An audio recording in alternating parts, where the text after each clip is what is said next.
Hyundai Tucson là một cái tên hiếm hoi của thế giới xe hơi hiện nay mà có chu kỳ vòng đời chỉ kéo dài 5 năm. Thế hệ hiện tại được ra mắt ở Việt Nam vào năm 2016 và dự kiến sẽ kết thúc trong năm nay với một thế hệ thứ tư được ra mắt với một phần ngoại hình hết sức là nổi loạn. Người ta nói rằng trai hư thì không tốt mà trai tốt thì không vui. Và bởi thế thì Tucson 2021 có lẽ là một pha all-in hết sức mạnh tay của thương hiệu Hàn Quốc.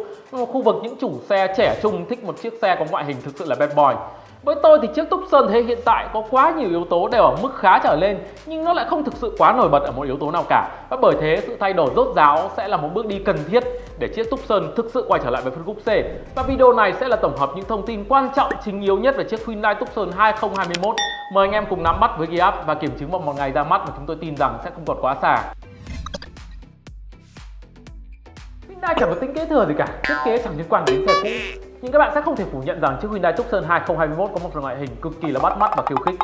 Chúng ta sẽ ngay lập tức nhận ra cái ngôn ngữ thiết kế mới được Hyundai gọi là Central Sportiness, tức là các bạn sẽ cảm nhận được một mức độ thể thao và nó lay động đến tận từng giác quan.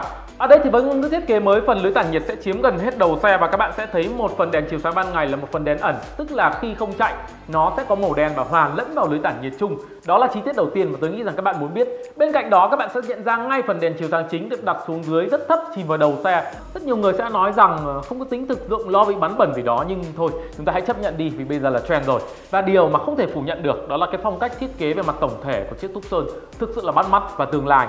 Chúng ta di chuyển qua ngay lập tức với phần thân xe. Ở đây là khu vực mà tôi sẽ cảm thấy gợn nhiều nhất. Chúng ta có quá nhiều đường nét, quá nhiều khắc họa được đặt vào phần thân xe. Và đâu đó thì trên những hình ảnh chụp chúng ta sẽ cảm thấy chiếc Tucson có một phần thiết kế hơi rối rắm và nó có một cảm giác bị gãy. Tuy nhiên chúng ta cũng phải nhắc tới rằng có rất nhiều thiết kế mà các bạn sẽ không thể cảm nhận hoàn toàn phần hồn của nó thông qua video hay ảnh chụp. Và chúng ta chưa thể đặt chiếc Tucson 2021 vào vòng loại trừ. Với một phần thiết kế mà rõ ràng là nhiều đường nét sắc nhọn thì phần đuôi của Tucson với tôi là tiếp tục có một cái tạo hình mà tạo ra cảm giác tương đối là rối mắt. Tuy vậy thì chúng ta lại có một phần đèn hậu mà tôi tin chắc rằng nó nổi bật và rất hấp dẫn người nhìn.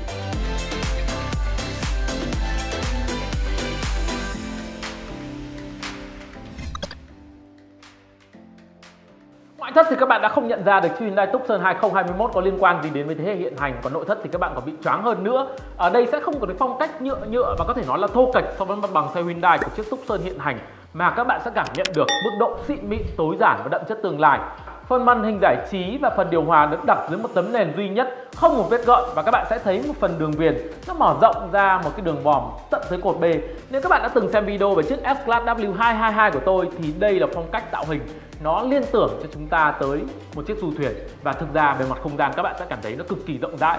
Bên cạnh đó thì các chi tiết mang màu sắc tương lai của chiếc Tucson 2021 phải kể tới đó là đồng hồ tốc độ điện tử, vô lăng mới, và bây giờ thì toàn bộ phần số đã chuyển sang dạng nút bấm.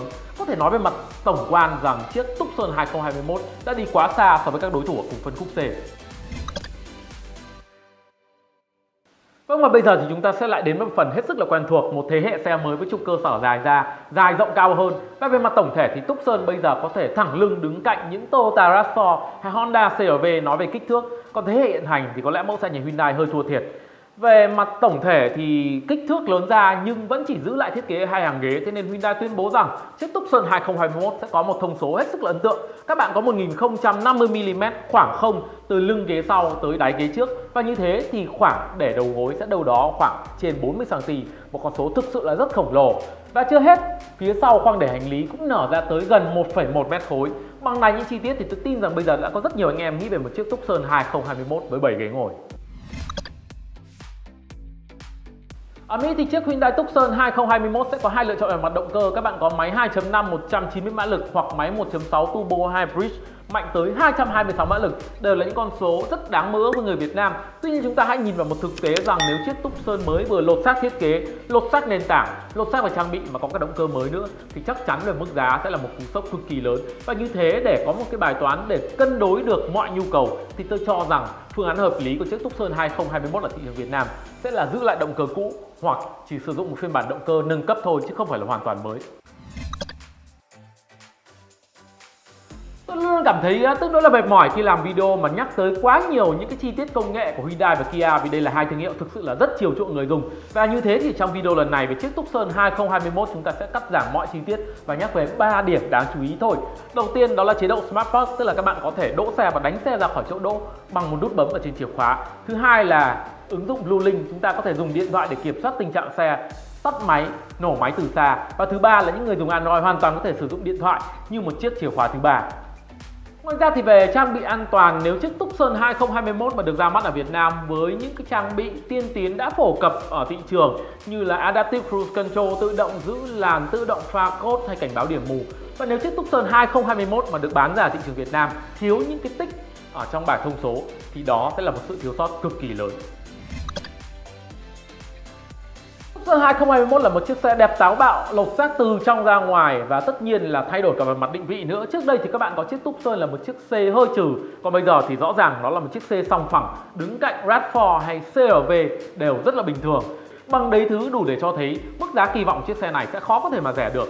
Với tôi thì đâu đó chúng ta nên kỳ vọng rằng chiếc Tucson 2021 sẽ có giá bán từ khoảng trên 900 triệu ở thị trường Việt Nam sẽ là một con số hợp lý. Các bạn nghĩ như thế nào về giá bán của Tucson 2021? Hãy chia sẻ với chúng tôi ở phần comment. Còn bây giờ thì xin chào và hẹn gặp lại anh em ở một video tiếp theo của GF.